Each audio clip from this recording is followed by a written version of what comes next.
Good morning, students. I am your Hindi teacher, Aarti Srivastava. Today I will teach you the first chapter of Hindi language and grammar, अर्थात भाषा और व्याकरण। तो मैं आज आपको भाषा और व्याकरण पढ़ाने वाली हूँ, जो कि आपके हिंदी लैंग्वेज का पहला चैप्टर है। बच्चों, जैसा कि आप सभी जानते होंगे, भाषा क्या है? भाषा यानी अपने विचारों को, अपने भावों को प्रकट करने का एक साधन ही भाषा है। और दूसरों के विचारों को समझना, अर्थात हम अपने विचारों को दूसरों के सामने किस प्रकार व्यक्त करते हैं तथा दूसरे के विचारों को हम किस प्रकार ग्रहण करते हैं, किस प्रकार सुनते हैं, इसी का माध्यम ही भाषा है।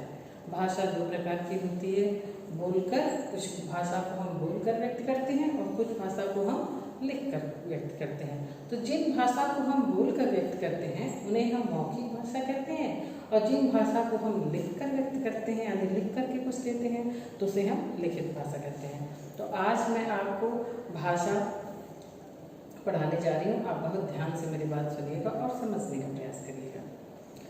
बच्चों, तुमने सड़क पर चलते समय कई प्रकार के संकेत चिन्ह देखे होंगे। आप जब रोड क्रॉस करते हैं तो आप देखते हैं ना, रोड पे ग्रीन का सिंबल बना होता है तो उसका सिंबल क्या होता है? रेड सिंबल होता है तो उसका मतलब क्या होता है? क्रॉस का सिंबल बना होता है तो उसका मतलब क्या होता है? आप जब रूल्स ऑफ द रोड पढ़े होंगे तो ऐसे नियम को जानते होंगे। तो भाषा का मतलब ये नहीं कि सिर्फ हम बोलें और लिखेंगे, भाषा एक संकेत के माध्यम से भी होती है। जैसे कि अगर आप क्लास में पढ़ रहे हैं और आपने कुछ शरारत की और आपकी कक्षाध्यापिका ने, अर्थात आपके टीचर ने बस यूँ आपको आंखें दिखाई, तो आप समझ जाते हैं कि मैम मुझे वॉच कर रही है, मैम मुझे देख रही है। तो भाषा संकेत के माध्यम से भी हम उस चीज़ों का अवलोकन करते हैं, उसे भी हम भाषा कहते हैं। उसे देखकर बच्चों, तुमने सड़क पर चलते समय कई प्रकार के संकेत चिन्ह देखे होंगे। उन्हें देखकर हम समझ जाते हैं कि हमें क्या करना है। यदि लाल बत्ती हो तो बिना किसी के कुछ कहे हम ठहर जाते हैं, अर्थात रुक जाते हैं। यदि हरी बत्ती पर तीर का निशान हो तो हम उसी दिशा में स्वयं मुड़ जाते हैं।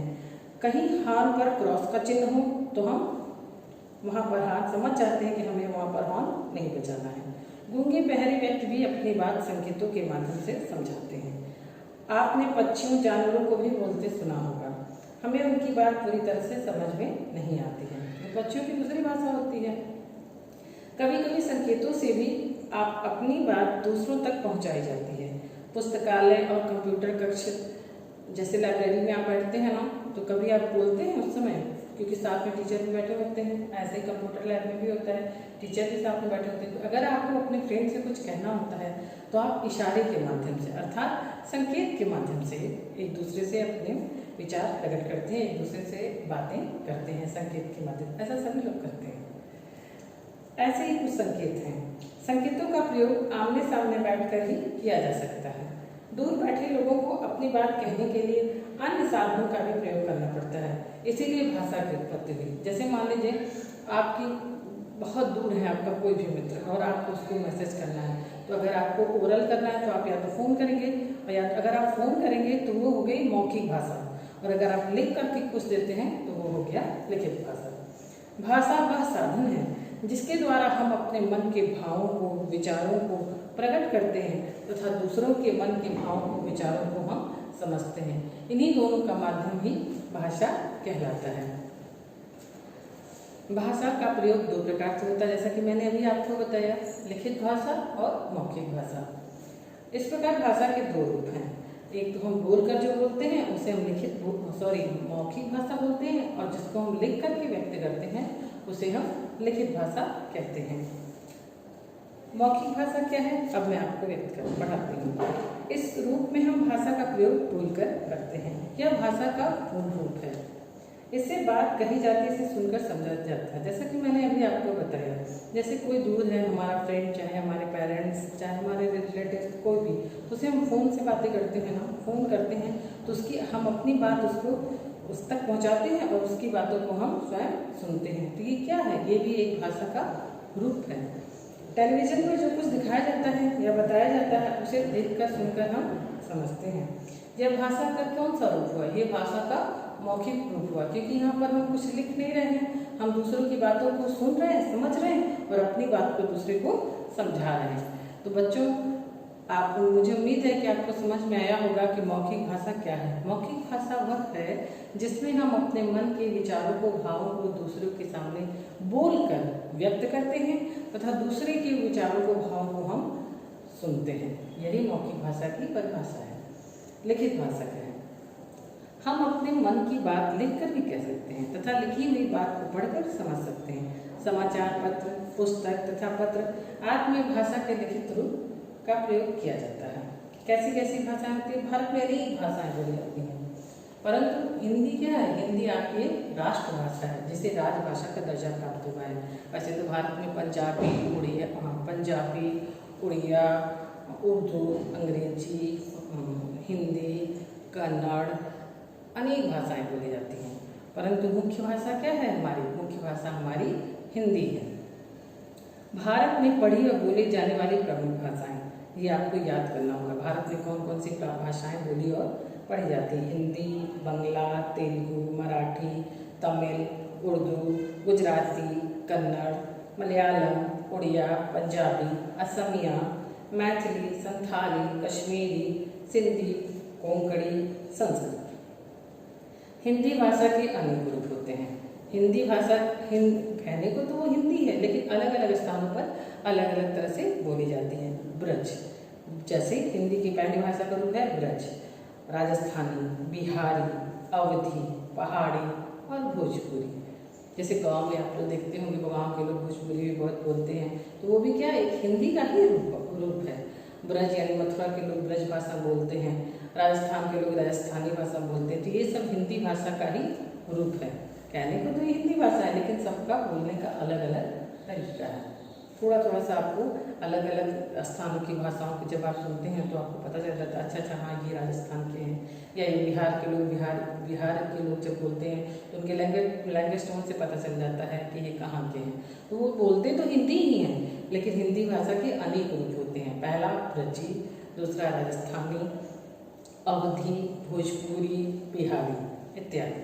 संसार की अन्य भाषाएं, हिंदी के बाद सबसे ज़्यादा बोली जाने वाली भाषा अंग्रेजी और देशों में सब भी बोली जाती है, बहुत से देशों, हमारे देशों में भी बोली जाती है। फ्रेंच, जर्मन, जापानी, चीनी इत्यादि और अनेक भाषाएं होती हैं। तो मुझे उम्मीद है कि ये आपको समझ में आया होगा। भाषा क्या है? जैसा कि मैंने आपको अभी बताया, मैं एक बार को फिर से रिविजन कर देती हूँ। भाषा अपने विचारों को प्रकट करने और दूसरों के विचारों को समझने का साधन है। इसे आप नोट कर लीजिएगा। भाषा के दो रूप होते हैं, मौखिक भाषा और लिखित भाषा। मौखिक भाषा क्या है? मौखिक भाषा के अंतर्गत जिसे हम बोल करके अपने विचार और भाव को व्यक्त करते हैं उसे हम मौखिक भाषा कहते हैं, और लिखित भाषा हम उसे कहते हैं जिसमें हम अपने विचारों को, अपने भावों को लिख करके व्यक्त करते हैं, उसे हम लिखित भाषा कहते हैं। इसी को लिपि भी कहते हैं। भाषा को लिखने की विधि को हम लिपि कहते हैं। वैसे तो ढेर सारी लिपि होती है, देवनागरी लिपि होती है, गुरुमुखी लिपि होती है पंजाबियों की, और उर्दू को फारसी में लिखा जाता है, अंग्रेजी को रोमन में लिखा जाता है। ढेर सारी लिपियाँ भी होती हैं, ये भी आपको बहुत जरूरी है याद करना, आप याद करिएगा इसको। भाषा को लिखने के लिए निर्धारित किए गए चिन्हों को लिपि कहते हैं। लिपि किसे कहते हैं? भाषा को लिखने किए गए निर्धारित चिन्ह। जैसे अलग अलग भाषाओं की अलग अलग लिपियाँ होती हैं। जैसे संस्कृत देवनागरी में लिखी जाती है, बंगला भी देवनागरी में लिखी जाती है, हिंदी भी देवनागरी में लिखी जाती है, मराठी देवनागरी में, पंजाबी गुरुमुखी में, उर्दू फारसी में, अंग्रेजी रोमन में।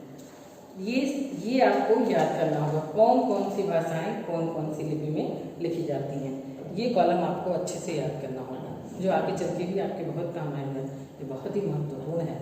पंजाबी को गुरुमुखी में लिखते हैं, उर्दू को फारसी में लिखते हैं, अंग्रेजी को रोमन में लिखते हैं, बंगला को देवनागरी में लिखते हैं, संस्कृत को भी देवनागरी में लिखते हैं, मराठी को भी देवनागरी में ही लिखते हैं। व्याकरण क्या है? व्याकरण भाषा प्रयोग के नियम बताता है। व्याकरण भाषा को शुद्ध रूप से लिखना, पढ़ना, बोलना एवं समझना सिखाता है। व्याकरण के बिना अगर आपके पास भाषा का ज्ञान है परंतु व्याकरण का ज्ञान नहीं है तो आप कोई भी एक वाक्य शुद्ध तरीके से नहीं लिख सकते। व्याकरण के अंतर्गत बहुत सी चीजें आती हैं, जैसे लिंग, वचन, तमाम चीज़ें, बहुत सी चीज़ें आती हैं व्याकरण के अंतर्गत। जैसे मान लीजिए अगर आपको लिंग का ज्ञान नहीं है तो जैसे पहला सेंटेंस है गीता नाच रहा है। गीता क्या है? गीता किसी आदमी का नाम हो सकता है? नहीं ना, गीता एक लड़की का नाम है। तो अगर आपको व्याकरण का ज्ञान नहीं है तो आप लिख देंगे गीता नाच रहा है, बट लेकिन ये इनकरेक्ट है, ये अशुद्ध वाक्य है। गीता नाच रहा है की जगह क्या होना चाहिए? गीता नाच रही है, क्योंकि गीता क्या है? गीता एक स्त्रीलिंग है। माँ मेरे को भी चलना है, जैसा कि आप सुनते हैं बहुत से लोग स्टाइल में बोलते हैं मेरे को, तेरे को, परंतु यह हिंदी व्याकरण में अशुद्ध माना जाता है। यहाँ पे क्या होगा? माँ मेरे को भी चलना है, माँ फिर कॉमा मुझे भी चलना है, मेरे को अशुद्ध है। तो कहने का मतलब व्याकरण का ज्ञान बहुत ही जरूरी है। जैसे मान लीजिए अगर हम कहें हम सब खा रहा हूँ, हम सब खा रहा हूँ, ये सेंटेंस सही है, क्योंकि हम सब क्या है?